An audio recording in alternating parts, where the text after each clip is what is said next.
Hello class and welcome to week 12 of English 101 online.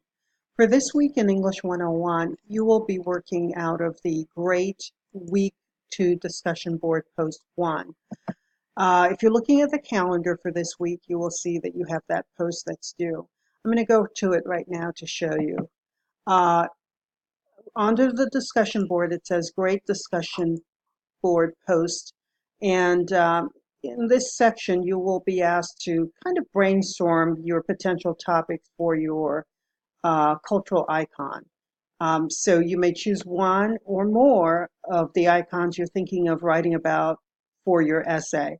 Of course, you're going to narrow it down to the one icon, but use the space in the discussion board to really think about what you're going to be writing about, why this person's an icon. You may want to mention that, and what makes you interested in this field. So that is the post for this week.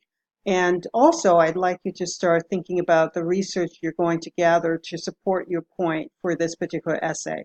So there are two things that are due this week, the discussion board and also the research. Not due with the essay, but I'd like you to begin working on the research for this essay. I hope this was helpful. Thank you.